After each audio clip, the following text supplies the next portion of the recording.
Pleasure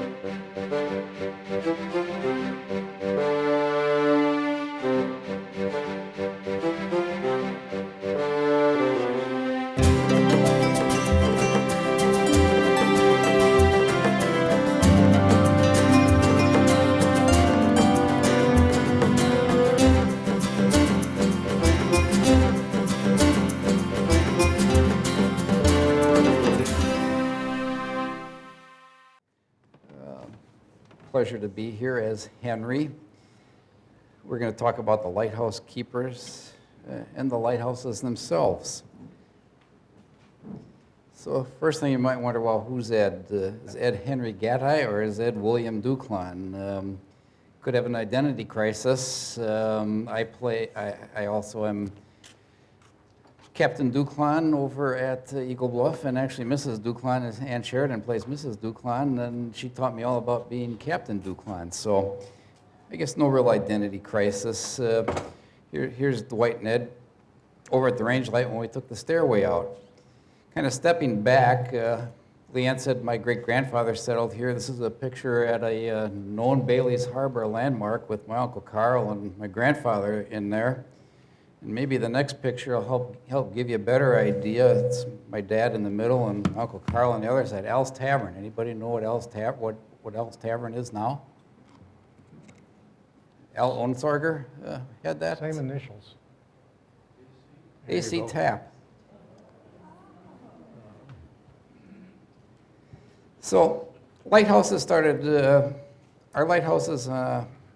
This is a Western Great Lakes lighthouse map. 11th Lighthouse District is what we were back in 1882, and most of our lighthouses, except there were two that weren't in place by then. This little map gives you an idea where the Bailey's Harbor had 3 lighthouse stations. 2 are still active. The Cana Island Lighthouse Station, use the pointer, out here, the old lighthouse here, and the range lights over here.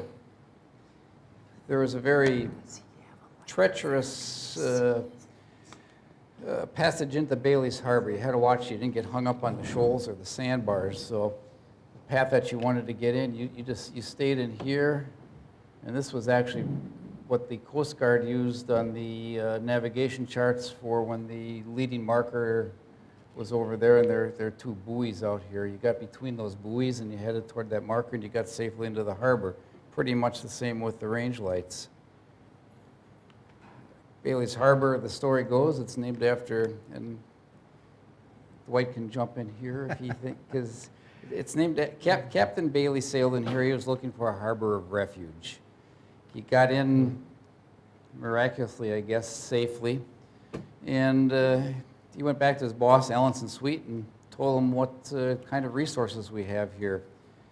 The federal government awarded Sweet a contract to construct a lighthouse on the island on the south side of the harbor.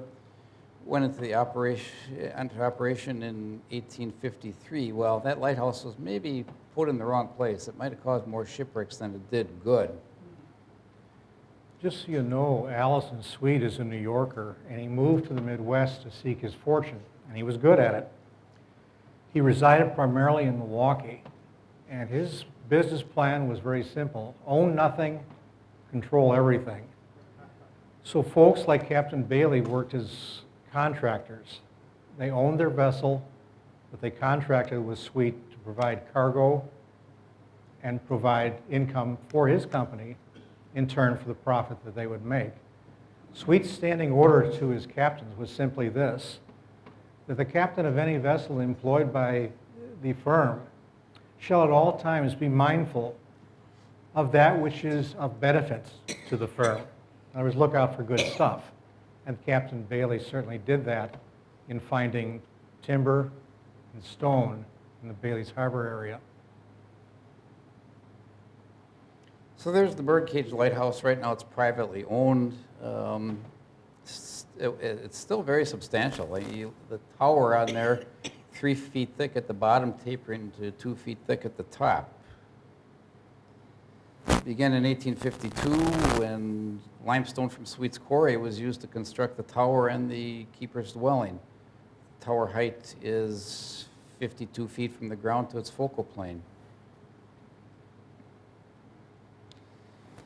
So in 1866, an inspector for the 11th Lighthouse District announced that the deteriorated Bailey's Harbor lighthouse needed to be rebuilt. So they allocated $15,000 for that.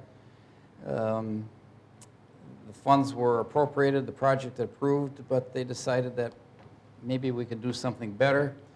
So the funds were put towards the Bailey's Harbor Range Light and the Cana Island Light Station. And here's where Dwight takes over. This is his expertise. All righty. This is home. Let me get my buttons. Yeah, that's cool too. The picture you see is modern. This is the way this station looked in the latter part of 1980s, 86 through 89. The changes that came along, it says, majestic white tower, brick keeper's dwelling closely resembles the image of people have of a lighthouse. And that is most certainly true today. More often than not, throughout the course of a day, someone will comment on, well, this one looks like a real lighthouse, mainly because it's got a tower. Trick question for you. Cana Island overall height is 89.5 feet. Is that the tallest lighthouse in Door County? In fact, there's two that are taller. One of which is out on Rock Island. It's called Potawatomi Light. And so wait a minute, that's just got a little light that sticks right up above the roof. How can that be taller? And the answer is lighthouses are measured by their focal plane, how far the light is above the water. If you take that little tower out at Potawatomi Light and you stick 142 feet of bluff underneath it, and suddenly it's a lot taller. Second tallest after that would be the Canal Station Light in Sturgeon Bay, and poor little Cana comes in third. Cana is about 9 acres in size. Ladies and gentlemen, that's variable. Acreage is measured as that part which is above water. As you may have noticed lately, there's been a change in the amount of water available, and Cana is now holding up to its name and is in fact an island. Built in 1869, actually, 1869 was a good year. Cana was built, the front and rear ranges of the Bailey's Harbor Range Light was built. Now, in case of Cana's sake, that was all masonry. Tower, house, there were wood structures for the outbuildings, and it was the 19th century.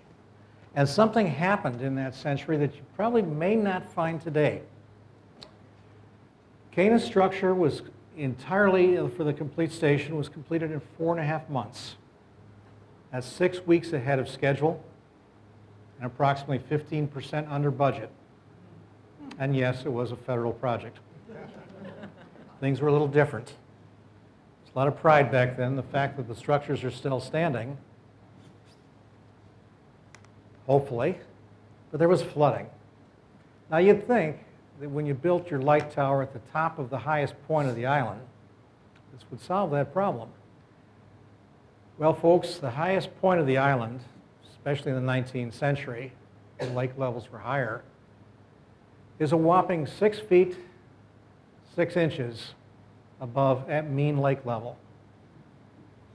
As you may be aware, Lake Michigan is capable of raising waves in excess of 20 feet.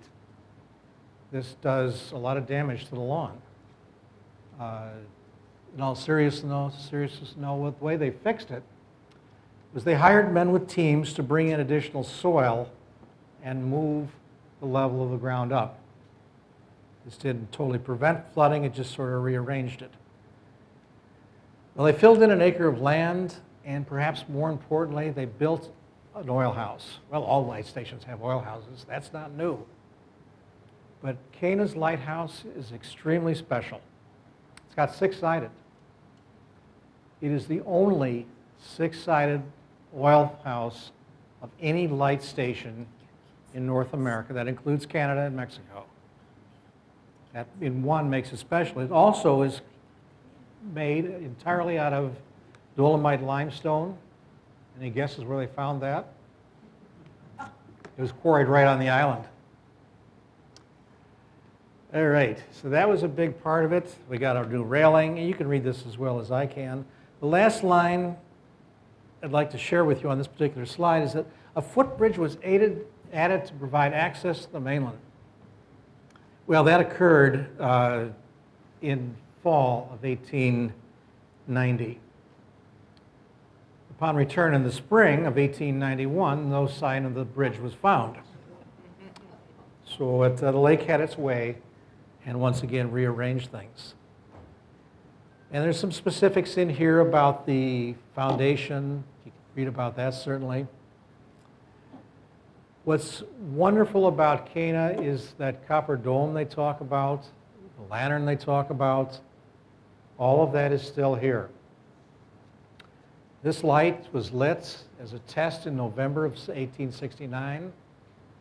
There was further testing and alignments in the winter of 1870. And on the 1st of April, 1870, Cana became a navigational aid. That was our first navigational lighting. Last time it was lit as a chartered navigational aid. Well, it hasn't happened quite yet. It's coming up in about an hour and 20 minutes. This is our 147th year of continuous service. And that service is provided by the original optics as installed in 1869. We use a Fresnel lens, and Ed and I will tell you a little more, probably more than you're looking for about Fresnel lenses. What it does is provide a very efficient means of transmitting light. It bends or folds the light. In our case of Cana, it uses 168 separate prisms.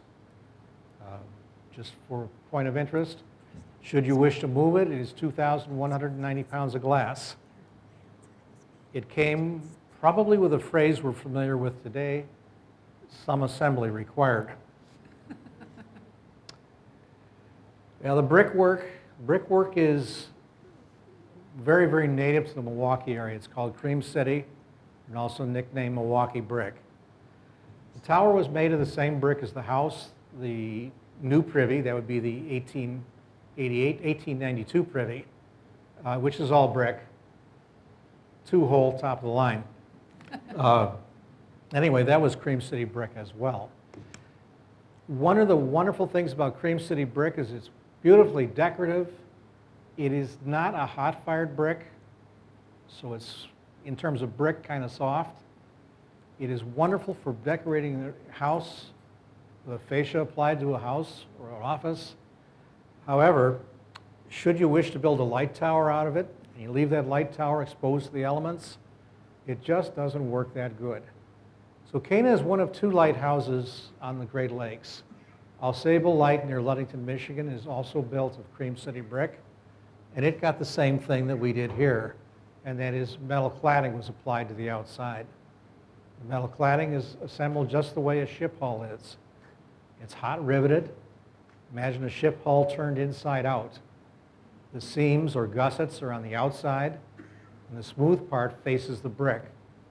In between that and the original outside brick wall is cement.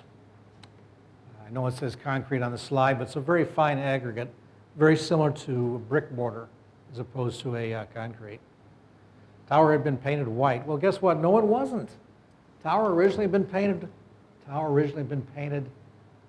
tan or cream, tannish kind of cream colored to mimic the color of the brick. Well, during World War II, the Coast Guard came out, and it says training activities on here, but you know what they were doing? It's called Coast Watch. Coast Watch is part of security. Remember coming out of Twin Port and Escanaba was iron ore, and that iron ore was destined down lake to the 6 major steel mills that resided in northwestern Indiana. Any interruption in that flow of raw material is an interruption in the flow of finished steel. And steel, most assuredly, during World War II, was definitely a war material. And that's why there was a Coast Guard, or Coast Watch, established at Cana. 2 reasons.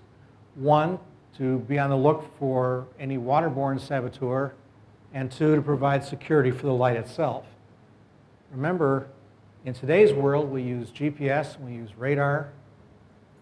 Well, radar in World War II was top secret. That was new technology. So those ore boats carrying that very important war material, they navigated by lighthouses. So there was a security concern as well. Huge jump from 1940s up into the 1970s.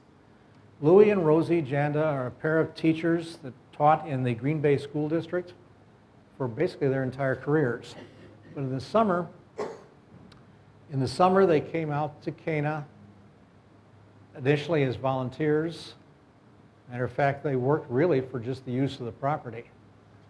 And Louis was responsible for a lot of the daily maintenance that allowed the station to be preserved. Because back in 1939, the station was automated, and there really wasn't need for a daily keeper. Louis and Rosie took care of the grounds, the structures, and raised a family in the summer months. It wasn't that long ago that their youngest daughter got married. Last summer,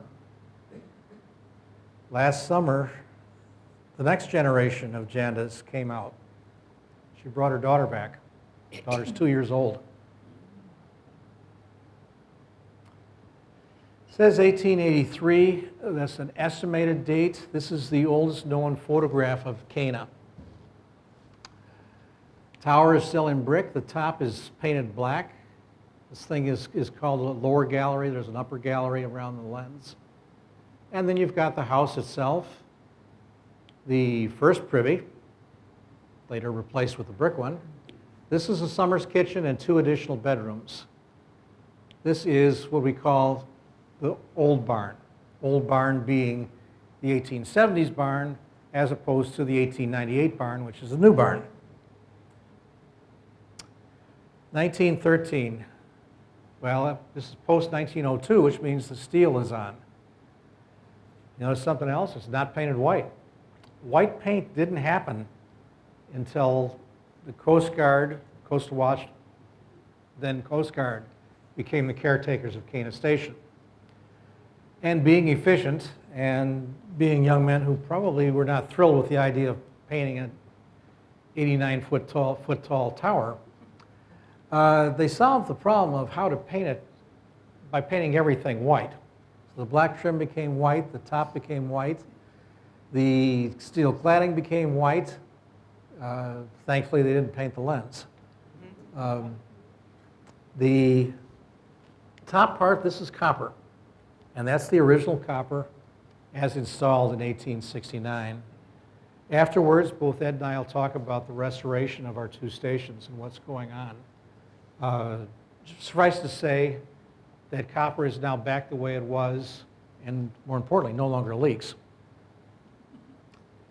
Okay, range lights. We've got upper lights and lower lights. That's kind of the ridges names. From a navigation standpoint, they're called rear and front. Front being closest to the water, and rear being the furthest away. With that, it's time for the other lighthouse in Bailey's Harbor.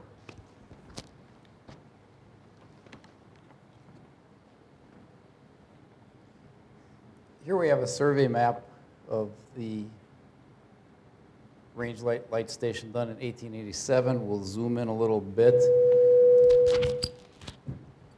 And you can see where the front light is in relation to the rear light. We'll get in a little closer. You see the compound around the rear light. There's a shed that's there, the privy, and a barn. The barn's no longer there. The privy probably isn't where it used to be, and actually we have a really modern convenience there. We have a well now. 1884 that well went in. Thought this map was kind of interesting because you look at the shoreline in 1878, and look where it is in 1936. Everybody wonders, why was that light built so far back from the water? Well, actually, when it was the front range light was built, it really wasn't that far back from the water. It's sitting right here. We're fortunate to have copies of the original drawings for our range lights. What's interesting is we're one of 6 pairs of these range lights that were built on the western Great Lakes. As a matter of fact, if you look at this drawing, they repurposed it. It used to say Grand Island Harbor. They crossed that out and wrote Bailey's Harbor, and they crossed out Lake Superior and wrote in Lake Michigan. So there's our front range light.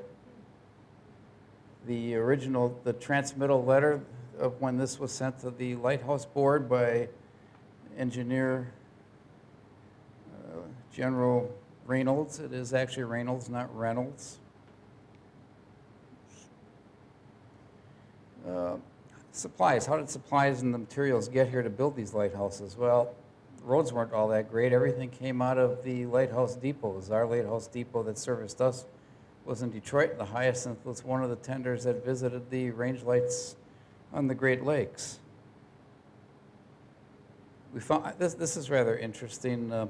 When Roy Lucas was living in the range light, he thought it was really dark in the kitchen, and he thought, well, it'd really be nice to have a window on that north wall. So he got permission from the Coast Guard to put a window in. And when they took the siding off, they came across the signature board of the carpenter that was responsible for the building of our lighthouse. And one of the things I like is how he signed it October 20, T8th, whatever, 1869. Try to say that quick.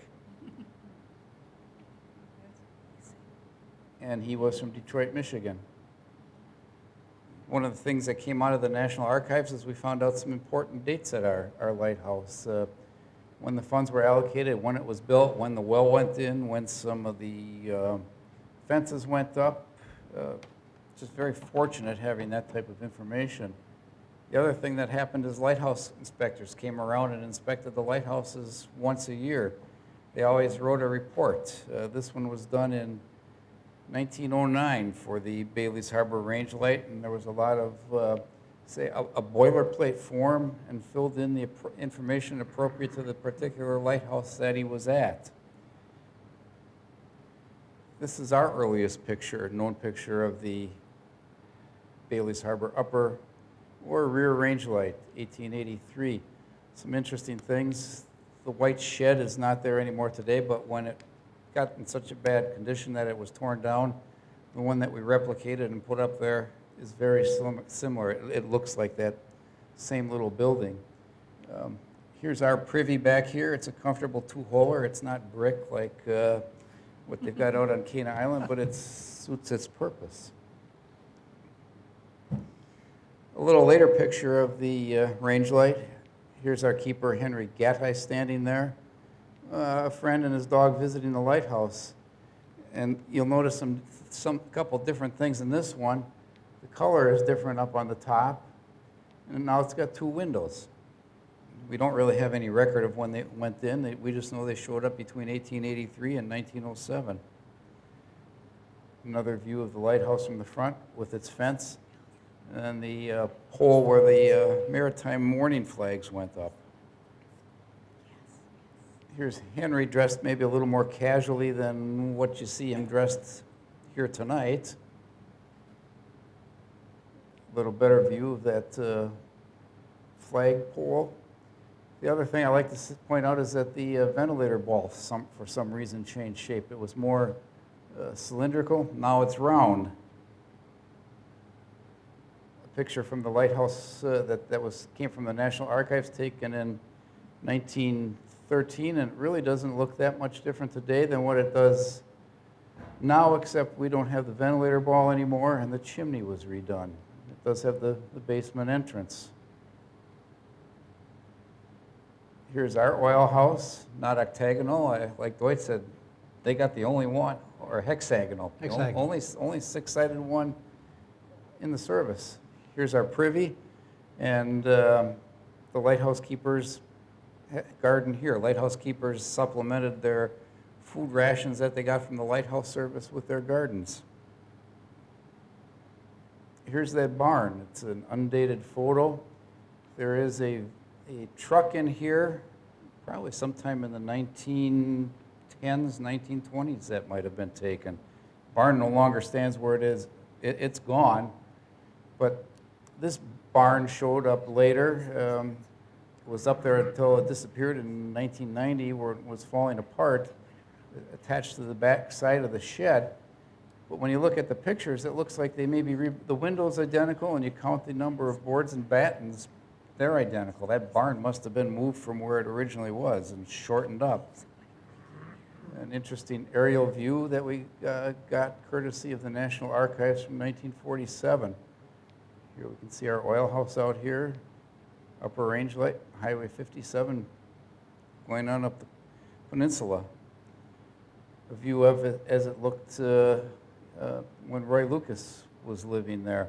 One of the interesting things is the vestibule that is on the range light now is not there back then. And notice the ventilator ball is gone. There was always a boardwalk connecting the upper and lower range light of one type or another. This is how it looked in 1910, how it looked in the 1960s. Now, I said that one of 6 that were built in the western Great Lakes. Copper Harbor up on Lake Superior looks like a lot like our rear range light.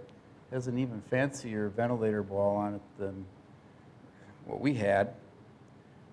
There's the pair of the Copper Harbor range lights. A little different, they've got a front window, a window on the lower level on the face facing the lake. Looks an awful lot like ours. Unfortunately, there's Copper Harbor today. But to say ours are the only pair of range lights that sit intact relative to one another. Eagle Harbor had a pair of range lights, their front range light, their rear range light. The thing I find interesting about this picture, that picture that we have from the National Archives in 1913, there was a ladder on the roof in the same place as what they've got here, so I wonder what's going on there. Porch is a little bit different, and it's built up a lot higher. Here's what Eagle Harbor looks like today. It lost its kitchen, and the front porch is actually a walk-through bathroom. Put in some different windows on the side. Grand Island is a very unique one. They needed a higher tower. I just love the walkway around there. But unfortunately, that's what Grand Island Harbor looks like today. Presque Isle, another range light. Their front porch looks a little wider than ours, and their front range light was redone, nicely redone, but it's not sitting where it used to. So just what happens in the life and day of a lighthouse keeper. Well, it's not always a party. Here I am right here, and the waiter's serving up quart bottles of Miller High Life beer. Lighthouse service had specific instructions for their keepers. It was a fairly thick book that spelled out everything that had to be done at a lighthouse. And what were those things? Well, we got uniforms in 1884. The Lighthouse Service wanted us to be presentable when we talked to groups such as yourself. Keepers had to wear their uniforms whenever they appeared in public. When they worked, they had work clothes. What were some of the duties? Well, the main duty is keep the lights burning. So in 1870, the fuel at the Bailey's Harbor range lights was lard. Lard isn't the cleanest fuel to burn. Doesn't last very long. It lasted about 3 hours on a fill if you were lucky. So consider the fact that the keeper was up a lot at night. He had to keep not only the rear range light lit, but he had to walk down that 950-foot boardwalk and replenish the fuel in the front range light. It wasn't too bad, though. The lights weren't lit all year round. They were lit when the harbor froze over. They were extinguished for the season, and they were relit when the ice went out the following navigation season. In 1880, the fuel changed to mineral oil, known as kerosene. A little better, the fuel in there only had to be replenished, say, every 6 hours. So maybe the keeper could get a nap in between. That would a little better than when we burned lard. They were automated with acetylene in 1923. They used a thing called a sun valve, where the sun activated it, turned the light on and off. When that happened, our light station was no longer required to be manned, and we'll talk a little bit about that when we get into Henry himself. Electricity in 1930. Well, the keeper also had to maintain the lights. Those lighthouse regulations required it to be sparkling clean and polished by 10 o'clock in the morning. They had to keep the lights in repair, maintain the lighthouse in the grounds. When you're in the lighthouse service, you did a lot of painting. Buildings to repair, and then also as a federal establishment, lighthouse keepers had to welcome any and all visitors. So, paperwork, keepers had a lot of official reports to submit to the district office.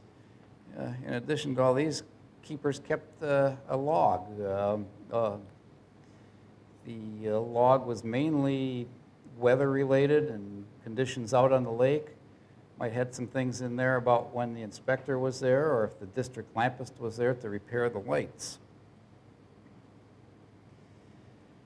Keepers were also provided with rations delivered by the tender, and this shows what the annual allowance per man for 1881 was. It didn't matter how many were in your family. Out on Cana Island, Jesse Brown, I believe, had, what, 6 boys?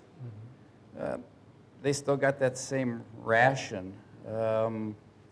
Allowances are for the employee. If you take the word man out and substitute employee, ration allowance is for the employee. The family was expected to self-provide. So families had gardens, and some hunted and fished. The other thing is, well, how do you connect with what's going on? The Lighthouse Service had traveling libraries that were rotated from lighthouse to lighthouse periodically. Everyone was numbered, so they just kind of sent them along in sequence. That's what the inside of one of those boxes looked like, with the literature of the time, sometimes journals and magazines. And then we'll get to the lighthouse keepers themselves. The Old Bailey's Harbor Lighthouse had 5 keepers. We found out a few things about some of them. David Ward, appointed 1853 when it went into operation. He was replaced in 1854 by Michael Green. Only served 6 months before passing away in 1855. Kind of like that name, Newton Bacon. That has a certain ring to it. Was the next keeper. And the last keeper, William Darling, was appointed when Mitchell was transferred to another lighthouse. He served in the 6th Regiment in Wisconsin. And that kind of gives you an idea where later on a lot of lighthouse keepers came out of were veterans of the Civil Wars, or maybe the earlier war, the Mexican-American War. Do you want to talk about your Cane Island keepers? Oh, yeah. They had quite a few keepers there. They only had 7. The first one, William Jackson, he was the guy responsible for the opening of the station. Now, Mr. Jackson's claim to fame was simply this: he had absolutely no experience in the lighthouse business. He was, however, a Civil War veteran, a wounded veteran. And you're thinking, oh, we're so sorry. Keep in mind that Mr. Jackson's wounds did not prohibit him from opening a business, running a store, and operating a farm. So he's in fairly good shape. He managed to get his wife appointed as assistant keeper, and she had less experience than he did. How can this happen? I thought promotion came up through the ranks. It was, after all, a congressional appointment. Well, Mr. Jackson had one other activity that he was involved with. And he was what we would call today a state committee chairman for his party. That would be the New Republic. That's Abraham Lincoln's party, who had been in power the last 12 years. I'm not saying that there's a connection here, but state committee chair, active in party, on the board of the National Convention, gets a $1,000 a year job. Fortunately, that kind of stuff doesn't happen today. All right, 18th, 1883. A hurricane and cyclone strikes Cana Island, tearing everything movable to pieces. Well, no, it was not a cyclone, and yes, Cana is one of the few places in the Midwest that on occasion does record hurricane force winds. That sounds outrageous. Hurricane force wind only has to be 118 miles an hour. So you got that working for us. And 2 vessels were disabled. Well, that means they got wiped out on the shoals. Well, Mr. Warren replaced Jackson in 1872, and following the same scheme of things, got Sarah appointed as his assistant. Big difference between the two, Julius Warren actually knew something about lighthouses. Both he and his wife had prior postings. Like all lighthouses keepers, they saw minor repairs and took care of things and get down to that last sentence and were removed from their posts.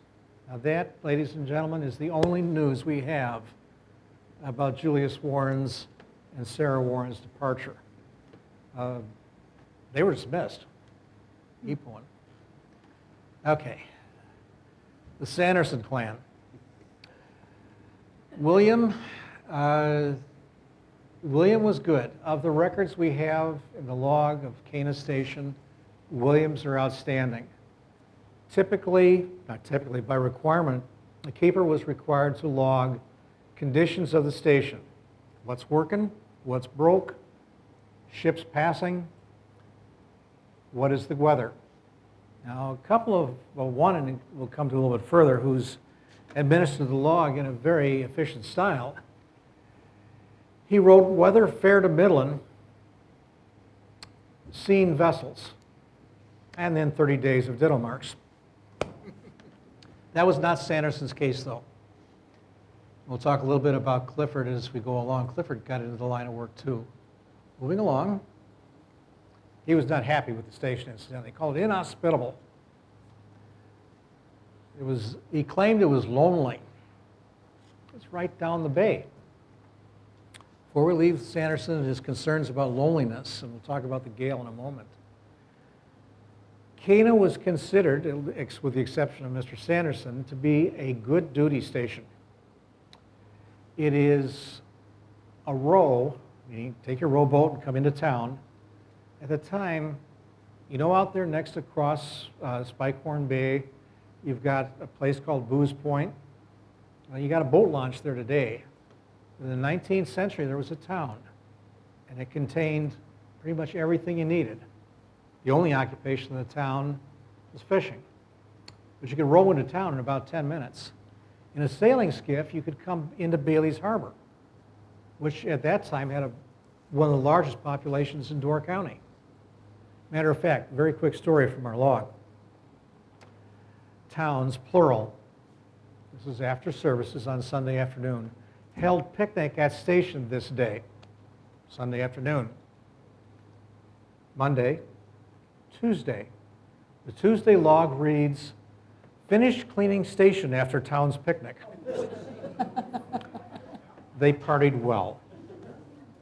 Alpena, and the Alpena gale. Alpena is not named for the town. The gale is named for the vessel that sank with the most lives lost, the Alpena, which was a sidewheel steamship.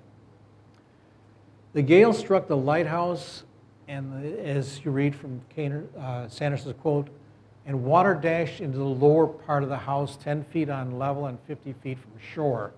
That 10 feet on level is referring to the water as it's coming up against the foundation. There was not 10 feet of water in the house. But the thing that's wrong, totally wrong, and I'm going to have you guys help me explain why, had to flee with his family to the boathouse farther back as the waters tore the walks away from the home. Now, the walks were wood plank. Those moving and floating are possible. But where was Cana built? It's on bedrock. It's on the highest rock on Cana Shoal. It has masonry walls 2 feet thick. The boathouse, where's a boathouse? Well, it's wood, but if you want to keep a boat in it, don't you want the boathouse down on the water? Now, if you're at the top of the island in a brick house with 2 feet of wall around you, are you really going to go outside in the storm to go downhill to sit in a wood shack on the water? Probably not. And mental health would be a concern, yes. Okay, the drowning chickens, that happened fairly frequently. Jesse Brown was appointed keeper in 1891, and he has a connection to Bailey's Harbor today. Over at the Ridges, there's a lady by the name of Judy Brown who's been active as a volunteer for many, many years. Her husband, Jerry, has been active at Cana as one of the docents for a good, coming on 20 years. Jerry's grandfather is Jesse. So that family tradition still lives on today. This is Jesse. He's not really that stern, he just doesn't photograph well. Conrad Stram, who came with his wife and 2 sons, you stayed longer in the season. This was the change that happened between wood-hulled vessels and iron hull. They're not really iron, they're steel hull. With the advent of iron boats, the day of wood was gone, and the day, most assuredly, of sail finally finished, which meant your season ran longer. And I'm going to read the quote to you because I really, really like it. This refers to Conrad Strand's youngest son, who was born at the station. And like all events of the station, it was recorded in the log and a letter sent to the inspector of the district notifying him of the change. Inspector's reports and correspondence were terse, to the point, and generally no levity was engaged. However, receipt is hereby acknowledged of your letter of October 29, 1917, reporting a visitor at your station, which is contrary to the instructions contained in District Circular Letter number 101. You are advised that under the circumstances, the regulations will be waived in your case, and you are authorized to give the visitor permanent residence.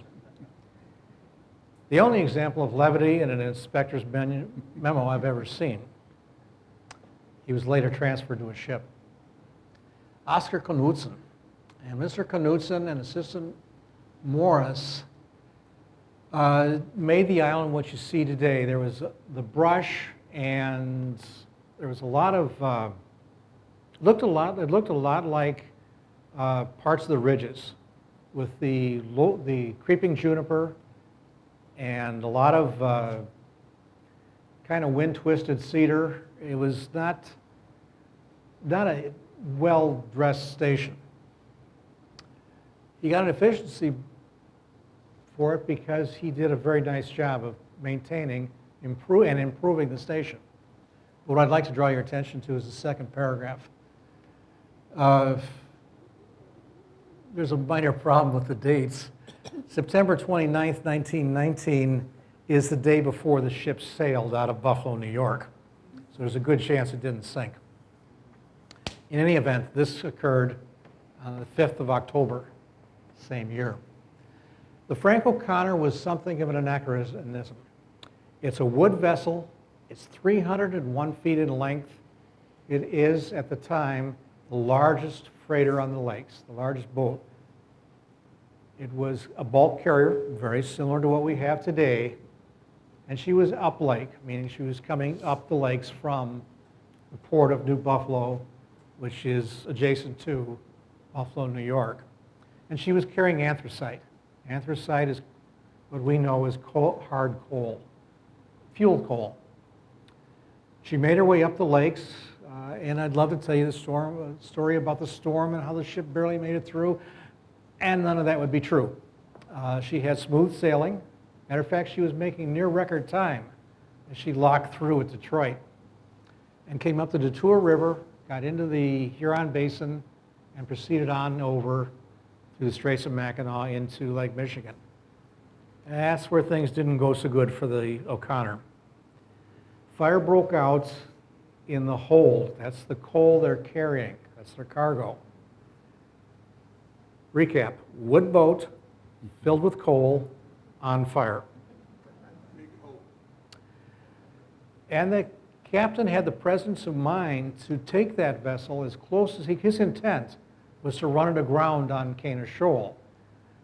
Why? Because the value of the cargo exceeded the value of the vessel. Remember, this is a wood vessel in an age of the iron ship. So, his intent was laudable, but he didn't make it. 2.5 miles off Cana, he did something that was very brave, and the crew can be commended for it. They opened the seacocks, and seacocks in a vessel are a way to drain the billages when it's in dry dock and used also as inspection ports. Some of them are pretty big. They opened those at sea, allowing the vessel to flood and sink. The idea being put out the fire, and it did that admirably. The problem with sinking your boat while you're on it means you're kind of short on places to go. So they took to the boats, to the lifeboats, and the keeper, that's Knudsen, rowed out. It's a rowboat, 2.5 miles out, big rowboat. He and his assistants gathered the boats from the O'Connor together, and with their help, he didn't row 3 boats back by himself, but with their help came back to Cana. Now, he gets near shore, and you get down to the bottom part where it says, came within a quarter, I don't know if it's on here, came within a quarter mile of shore and turned crew of Frank O'Connor over to the guard. There's a note of, I don't know, disappointment, but he did all the rescuing, he and his assistant, provided safety for those men on that boat. And then when he's 1,200 feet from shore, the Coast Guard shows up. So there's a little bit of friction between the two services. U.S. Lighthouse Service and the U.S. Life Saving Service are not yet melded into one entity. Okie dokie, he got transferred. This is Cliff. He was assistant to his father, and he came back to serve as keeper at Cana. He was here in Door County before that. He was at Dunlap Reef, which is also a range system, or was, that existed to provide the alignment that you needed to do 2 things. One, get lined up as you come out of the Bay of Green Bay to get yourself situated on going through the channel, gets you under the bridge. Remember, that's one bridge. Oh, wait, we only have one bridge working now. Anyway, get lined up to go through the canal. If you're inbound from the lake, you'd use the range lights in reverse to maintain the turn where you come out of the channel.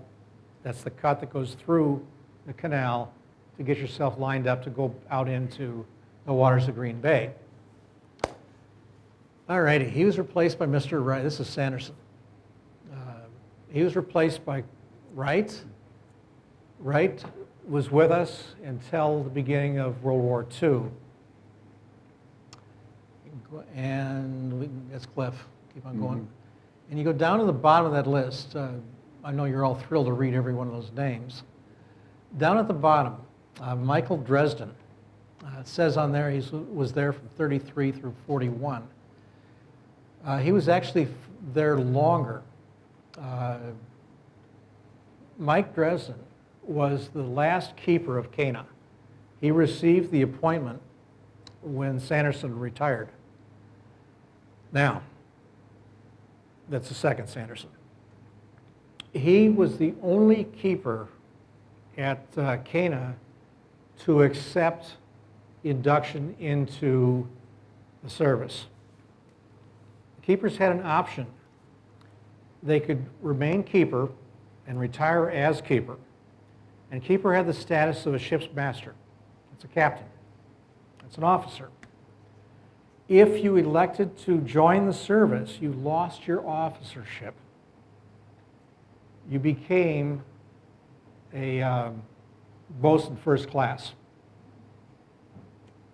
In other words, the equivalent of a staff sergeant in the Army. So it would be a lot of them considered a downgrade.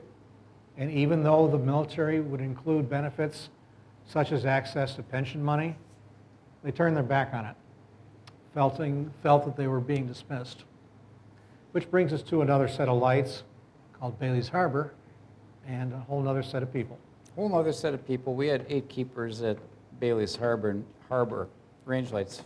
Fabian Trudell was appointed when he was 74 years old. He stayed here 2 years. It probably got to be quite a task taking that lard up and down the range light and keeping that upper range light lantern fueled. Marcus Shaler succeeded Trudell, and to read more about that, the devastating fire that went through Bailey's Harbor. That's probably another interesting thing. Anyhow, the lights were spared, and 2 years later came typhoid fever. His wife attended those who fell ill to the typhoid fever. She herself passed away at the age of 43 in 1975. He stayed on as keeper a few more months before he resigned his post in 1875 and returned to Green Bay. He was replaced by Joseph Harris Jr. The Harris family has an interesting history here. His father was involved in about everything. People probably known Harris mostly through their association with the Door County Advocates. They were very active members of the community, founding the Bailey's Harbor Literary Club. One of the only known photos that we've been able to find of Joseph Harris Jr. Then there was the keeper who wasn't. Burke Caswell is kind of an interesting case. He was an American frontiersman. He was stationed at Big Sable Point Lighthouse. When he was appointed here, he decided he would resign rather than coming to Bailey's Harbor. I don't know why. He couldn't have probably come to a better lighthouse. And then we have a couple of lighthouse keepers. The history is kind of sketchy on Larson and Hansen and Millage. There's some things out there. They didn't really stand out as much as Henry Gaddai did. He transferred from the Sturgeon Bay Ship Canal Station when he got his keeper's bars. Henry, I guess what's so fun about playing Henry is he was known to be an eligible bachelor when he came here. Henry was born in Belgium in 1865. There's Henry. Maybe that's why, yeah, pretty good-looking guy to say so, but he never neglected his lighthouse keeping duties, even though he was out socializing. His lighthouse was described as being neat and bright as a new pin. Well, we were fortunate to actually find Henry's appointment letter in the National Archives. Henry out in front of the range light around 1907. We talked about those keeper logs. Here's Henry's log. Pretty nice, very nice entries. Most of it is weather related again, except for one interesting entry on this log in February of 1901, right about in here. It says 4 p.m., my wedding. So that may be this other picture here. It looks about like Henry's age then. Maybe that was his bachelor's party. Henry with his wife, Eve Gaddai. She was previously Eve Henrik, a local Bailey's Harbor girl. And when they got married, it said Henry broke a lot of hearts in Bailey's Harbor. Interesting thing that lighthouse keepers kind of knew one another. There was a lighthouse keeper named William Duclon over at Eagle Bluff Lighthouse. They had 7 boys. Those boys had the Duclon family band, and it was written up in the Door County Advocate that at Henry's wedding, the Duclon band played for Henry and Eve's wedding, and it said they partied into the wee hours of the morning, and that people attending that wedding had such a good time they wanted Henry and Eve to get married once a month afterwards. Interesting thing about Eve, she's a twin. She had a twin brother, and her brother's name was Adam. So it's like Adam and Eve. Henry, a little later on, he looks a little different. That's why I don't have to worry about sporting a mustache when I interpret Henry. The their 40th wedding anniversary. A lot of visitors came to the range lights. We know this happened in 1910 because of the back of the postcard. It was the back of a postcard dated right up in here.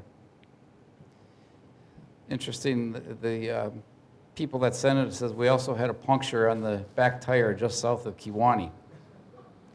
Now, lighthouses were social places. The range lights were close to town.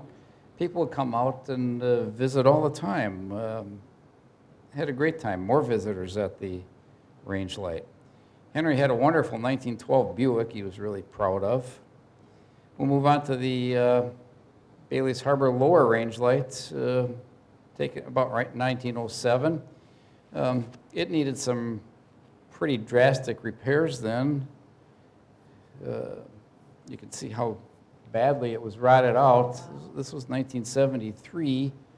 This was Roy Lucas' time here, and it looked really grand after it was spruced up again. It got all new siding. They used hemlock siding. Now, and looking good in 1987. Pretty darn good there. You see both lighthouses in line. Well, 1993, it needed another restoration. The siding rotted out. Replaced it with all new siding. They used, I was told, southern white pine.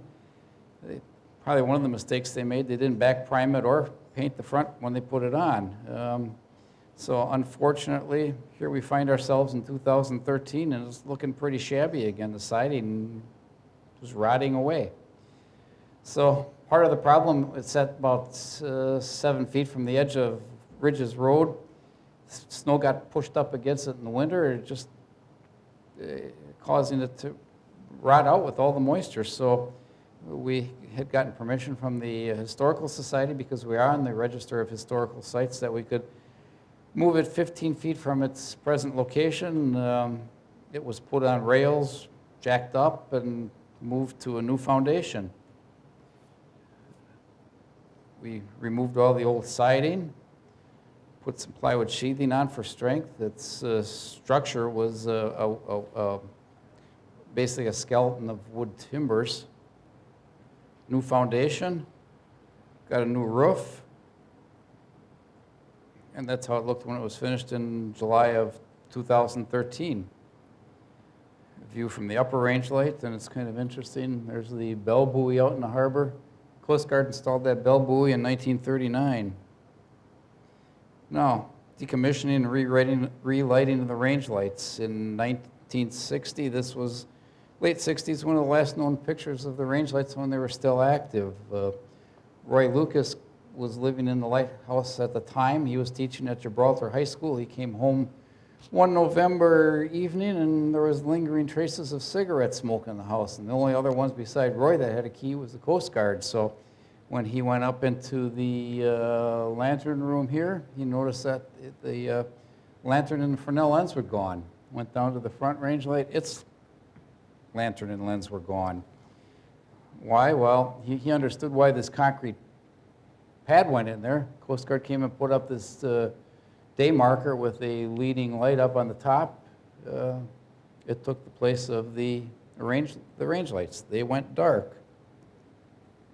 So we thought, well, why can't we turn those lights on and have them lit and stay on all the time after we did that restoration of the lower range light? Talked to the Coast Guard, got a hold of the right people in aids to navigation, and they said, well, sure you can. You can be a private aid to navigation, and it was June 11th of last year that they were relit, and they've been on since. We're on the light list and the navigation charts again. August of that last year, the Coast Guard came and removed the day board and the leading light. That's what it looks like with it gone. And actually this last March, the Coast Guard contracted with somebody to come and take out the pad, so there's really nothing there anymore to tell that that tower was there. Here's what they look like from out in the harbor. Wanted to get a picture of them lit up, but we were out there in 3- and 4-foot waves. My wife wasn't too thrilled about that. We were out there with some friends. Took a lot of pictures as we're going by, camera bouncing around, and that's the best one that I got. So it still gives the effect. They look pretty darn good. So actually need to get out and get a better picture, and I'd like to see what it looks like when it's totally dark and all you see is the lights. This is the light that was in the lower range light lantern that the Coast Guard gave us in 1996 so we could light it up for special occasions. They gave us this one so we could exhibit a red light in that lower range light. So what happened to the lenses? Well, when we were doing the historic structures report for the restoration of the rear range light and its outbuildings, my wife did a lot of research into the history of the Ridges Lighthouse archives. She came across this letter from Roy Lucas to a member of the Ridges, and then Roy said, well, one of our board members, Mike Madden, was sure that he saw one of the range light lenses and lanterns down at the Wisconsin Maritime Museum in Manitowoc. So it's like, I checked with Roy back at the beginning of this year in Charlotte, and did it ever get any follow-up on that? And they never did. So Charlotte got me a contact down there, and I checked, and they said, sure it is. This is a picture. Well, I'm getting ahead of myself. This is a picture that Roy took of the lens when it was still in the front range light. Well, the curator replied back, yeah, we do have that lens. There it is. It's being exhibited in the museum. And how did it get there? Well, turns out that the Coast Guard commander at Station 2 Rivers donated it to the Maritime Museum in 1970. Coincidentally, the Coast Guard found that same information out at the same time I did, and maybe it wasn't supposed to have gone there. The Coast Guard maybe lost control of some of its artifacts at the time. The Coast Guard couldn't claim ownership to it. The museum had a form that spelled out that transfer. Well, the museum actually, a little later on, decided to turn ownership of that lens back to the Coast Guard. So my thoughts are it'd be lovely to have it come back home to Bailey's Harbor. It can't go in the range light because it needs to be in a conditioned environment, but it would sure look good behind the information counter at the New Ridges Nature Center, lit up. I can envision a nice mural on the wall with either lighthouses or the lake. It'd be perfect there. The rear range light lens, well, where did that go? This is a picture, close-up that Roy took of that. There are rumors out there that it's around. I'm trying to follow up with that. The Coast Guard curator is doing some checking. Probably better that one of their own checks rather than somebody from outside the service. It could possibly be down at Coast Guard Station Milwaukee in the commander's office. So we'll keep you posted on that. Restorations efforts then and now, well, 1993, we had a new roof installed. These are pictures that Paul Rene had taken as it was going on. Kind of get an idea of, here's some of the original cedar that was under there. It was painted red, or it was dipped in stain. They put some asphalt on there. There were a number of roofs that went on there over that period of time. So now we're starting a new preservation restoration effort. Laura Davis is our preservation architect. She's starting the condition assessment for the HSR, stands for Historic Structures Report. Eric Pyle and Laura are doing an assessment of the upper part of the building. Actually, you can see back. I'm surprised that this roof was put on in 1993, that it deteriorated that fast.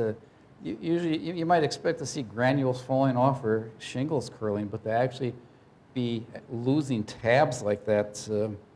So we need a new roof before we go through another winter. So what do we want to achieve in this restoration? The end goal is a living museum, as it was in the keeper's time. We chose a period of significance of 1896 to 1923 when Henry Gattai was the keeper.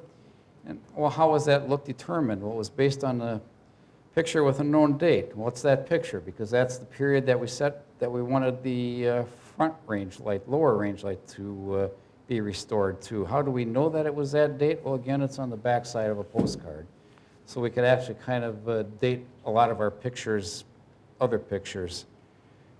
What do we want to do in this? What do we need to do? The owner's objectives. We have to identify, evaluate, and treat adverse conditions, prioritize maintenance needs, preserve historic building elements and create a living museum. We also want to educate visitors about the range lights, and we want to establish even more of a dedicated team of volunteers for maintaining that lighthouse and pursue artifacts that are appropriate to the time period, and somewhat make it able to, once we get it restored, have it support itself.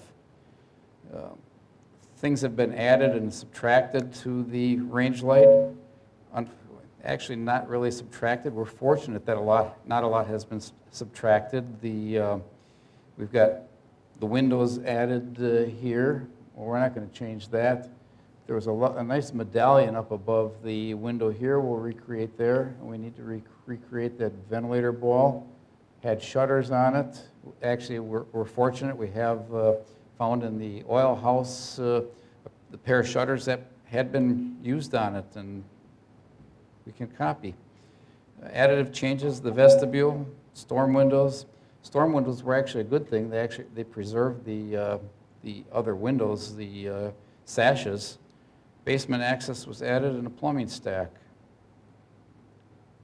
More changes, a modern kitchen, modern bathroom, central heat, electricity, hot water, cabinetry. Well, we'll do some restoring back to the period of time.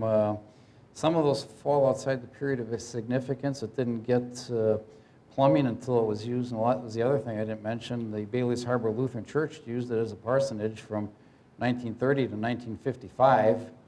A number of people here said they had, in town, heard had catechism. We'll restore the inside. What did we find? Additive changes, some insulation, but not a lot. Carpeting, wallpaper, and a lot of wallpaper. We tried taking some of it off. The wallpaper came incidentally in the, when it was a parsonage. The Lighthouse service would have never put, they painted, everything would have been painted white. Wonderful wood floors. Dwight and I actually, what was it, last year? We took the carpeting off those stairs.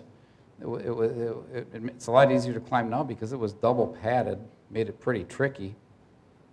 Found more wood floors upstairs, trap doors, old newspapers.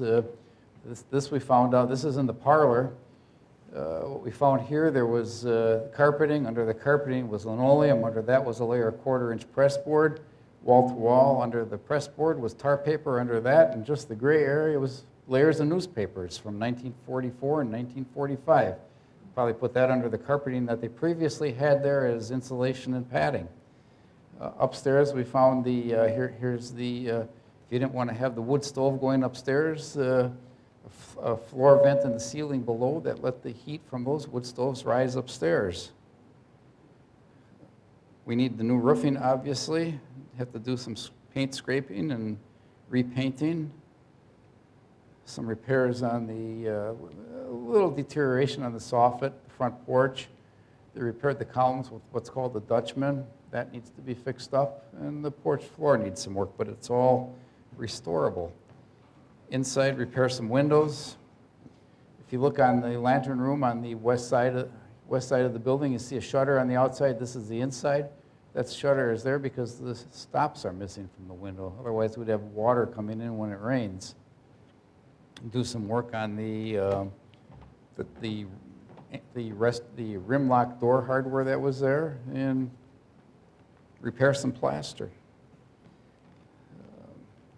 We need some repairs on the stucco foundation. We took some off to find that the foundation itself is in very good shape. In some places, maybe the parging is letting loose. Restore doors and windows. And here's the shutter we found. We'll replicate shutters. When Ed talks about the doors on the range light, on the rear range light, are original to the house, 1869 construction. When we restored the exterior doors on Cana, they were missing. They were modern doors. And we used the doors as models to complete the restoration of Cana's exterior. Okay, so we'll move on. So again, we want to replicate this ventilator that's missing, this little detail here, and bury the electrical feed to the house so that it's not as obvious in a 1900 look. Inside, remove wallpaper, refinish wood trim and doors, floors, replace the heating system so it's not quite as intrusive as what the water baseboards are, and replace the lovely ceiling fan light fixtures. If anybody's interested in those after we take them out, let me know. Now we'll get back to Dwight's part.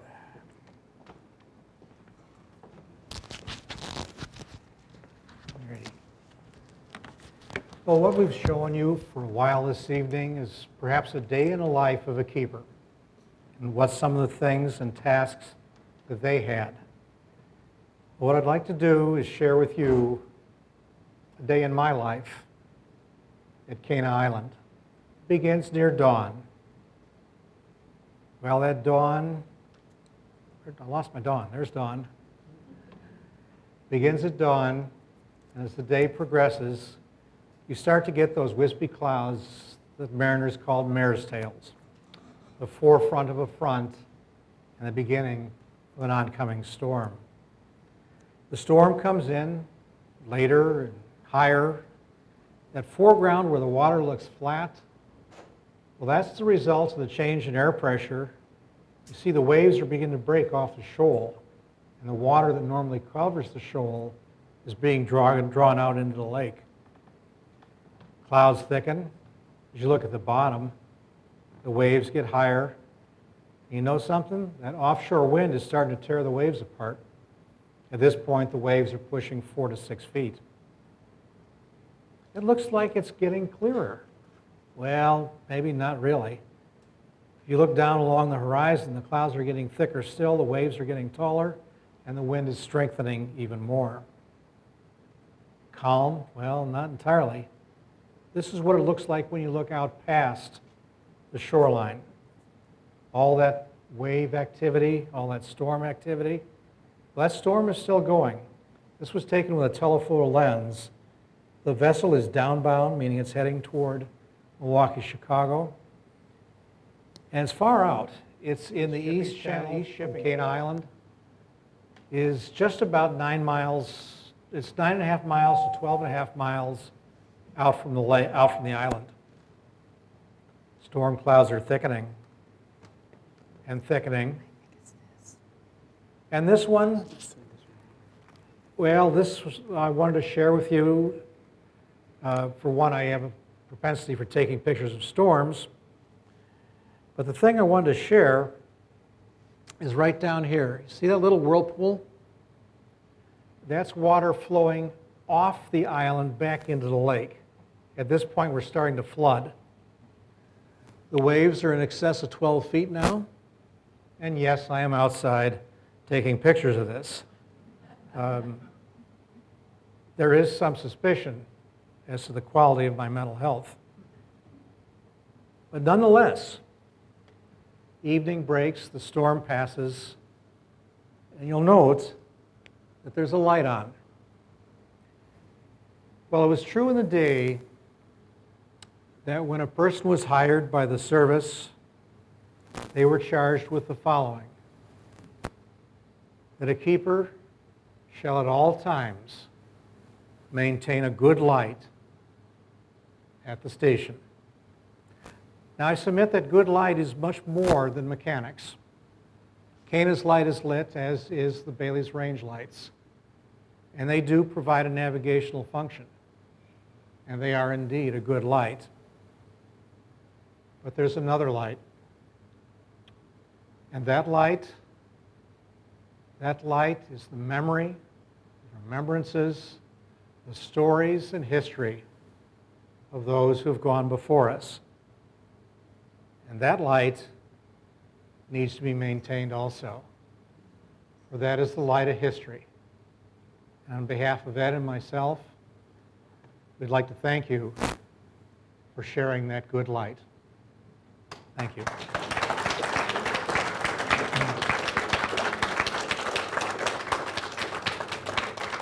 We are available. Keep in mind who you're talking to.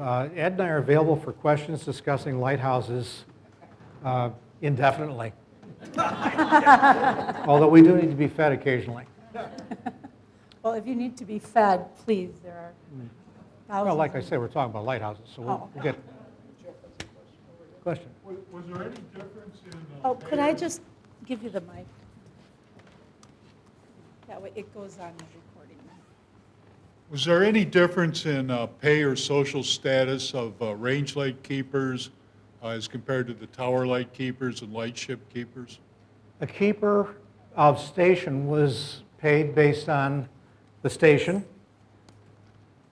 based on the duty. In other words, a keeper would be paid more than an assistant. First assistant would be paid higher than a second. So where are you working? Who are you? And what you doing? Interestingly enough, in the service, there was no distinction between gender. A woman would be paid the same rate based on station of assignment, time and duty, and rank. That didn't change until the Suffrage Act, and the government decided to change things to make things more equal for women, and most of the lighthouse women keepers were unfortunately demoted. There you go. I noticed one of the things that you talked about when you had an assistant, many times it was a wife of the keeper. Were there any instances where there was a lighthouse keeper and a female assistant that was not their wife? Let me give you a summary. No. Remember the period we're talking about. That's a little bit too progressive. I'm You're- surprised to even hear that they accepted the wives of the keepers as assistant keepers. I was surprised to see that. The wife not only often would be an assistant.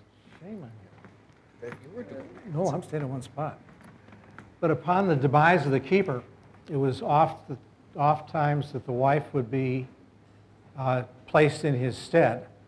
We've got an example of that happening here in Door County at the Sherwood Point Station. Keeper met a natural demise. He died, and his wife replaced him. Unfortunately, in that case, that is not the end of the story. Maybe. You see, it's possible that she's still there. For she was a particular woman. Particular in style, particular in how she kept the house, and particular in means. Everything was just so. Well, after her passing and leaving the station, the Coast Guard took over. Now, the Coast Guard is primarily populated by young gentlemen who have housekeeping standards that are slightly different. And this resulted occasionally in conflict. Oh, she was particular. She, at one time, the Coast Guard had left the kitchen in, well, I guess politely would be called disarray. And they rose after midnight with a loud thumping and crashing and banging, and awoke. And the Coast Guard then awoke, and they finally hollered down, well, if you're going to be up and making all that racket, the least you can do is clean up. And the story goes, the following morning, the house and kitchen was put in order. Now, Cana itself is not haunted. However, in the event that a haunting is available, this is the type of spirit we're looking for. Other questions? Commentary? That's it for 147 years? Again, thank you very, very much. Thank you both so very much. That was interesting. And just from a little personal point of view, one of the little items that I loved the most was seeing that picture of Henry Gaedai and his wife Eve. Because I knew her, I didn't know her, I was just a little kid. But, you know, I saw her around. And the person I saw was a very tiny, very white-haired lady, almost always, I think, wearing a hat and a coat, it seemed like, in my memory anyway. But it was just, in my mind, that's who she was. And then I just saw this picture of this beautiful young woman in those mutton chop sleeves. It was just kind of a neat thing. And their home, you know, if you have an interest, is, it's right next to that market building where it has What Next, and it has a red geranium. Okay, just the house just north of there was Henry and Eve Gateye's house. And it's always looked really neat and perfect like that. Actually, Yeah. their great niece lives there now. Yeah, oh, their niece, great niece lives there.